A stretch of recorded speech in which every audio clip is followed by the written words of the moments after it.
Barbadian students in the Chinese city of Wuhan will have to wait a while longer before they're able to return home. This as the threat of the coronavirus continues to grow globally. Speaking during a media conference at the Ministry of Health, Acting Chief Medical Officer Dr. Kenneth George says local officials are keeping in close contact with their Chinese counterparts concerning the students' welfare. Travel to and from the city has been banned, and while there is no timeline for when the students will be able to come home, all efforts are being made to ensure their needs are met.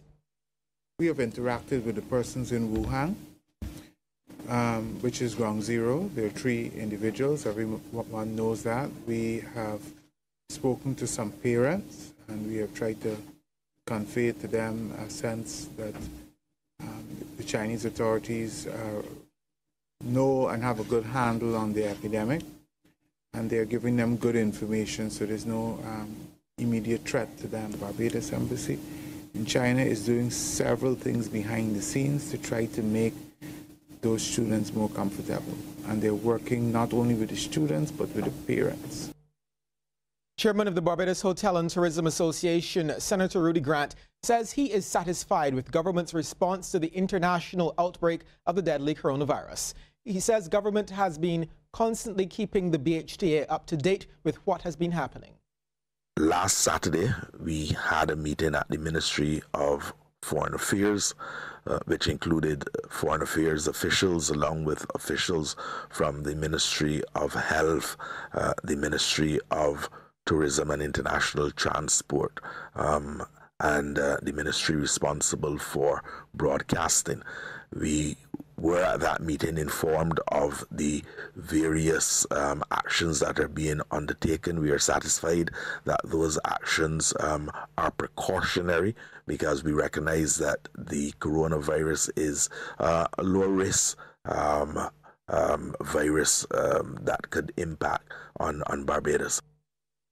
The principals of fast food company Chefette Restaurants have started to reveal plans for the land at Newton Christ Church. Managing Director Ryan Halut says the groundbreaking for the project will take place this month, and it is earmarked for opening in time for Christmas 2022. He says upon completion, it will be 80,000 square feet and 2.5-story family entertainment center. We're going to have a Chefette restaurant there, a Chefette drive-through, ice cream parlor, a double mega 3-story outdoor playground. It will be our first barbecue barn. We're opening since Warren's in 1996, so it's the first in my lifetime. So we have to put our spin on it. And a lot of other stuff in that facility I cannot say right now, because we just got to save the drama and suspense. But basically, it's how our Chefette brand operates. We cater to all races, all likes of the community, and it will be family entertainment for everything. Mr. Halut was speaking during a ceremony yesterday afternoon to break ground on a project at Lears in St. Michael. That's where the new ice cream brand Frosties will be made and where the corporate offices and meat processing plant will be located. Prime Minister Mia Motley said the fast food company has the opportunity to have truly indigenous product offerings. She says this is especially important given the challenges of chronic non-communicable diseases in Barbados. There's a place for English potato chips, but we also need to be able to find a place for breadfruit and sweet potato chips roasted. Thin, crispy, still.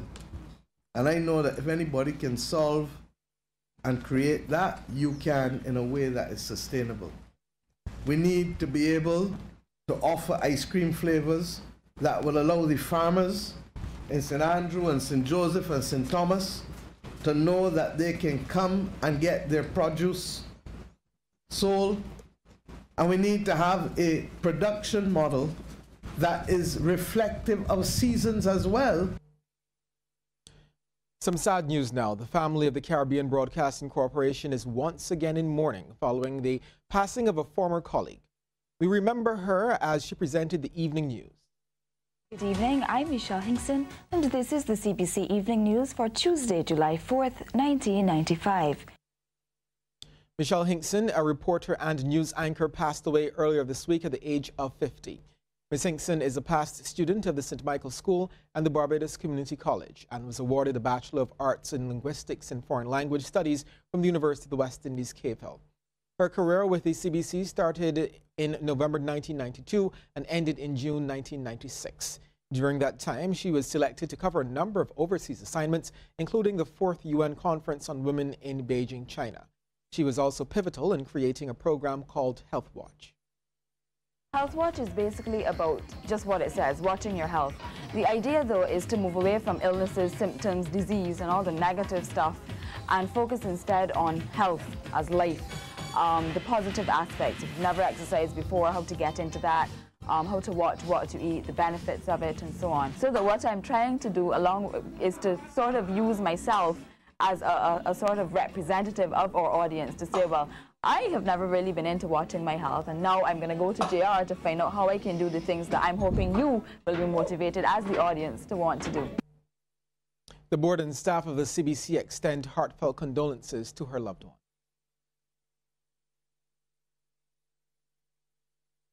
Still to come, a new airline is set to enter the Guyanese market. Then a bit later in sports, we'll have the latest on the West Indies selection news. But before we get to all of that, here's a tip from Cooperators General Insurance. This tip of the day is brought to you by Cooperators General Insurance Company Limited.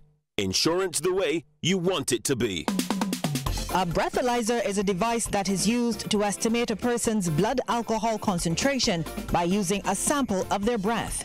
This tip is brought to you compliments Cooperators General Insurance, who fully supports the introduction of breathalyzer testing.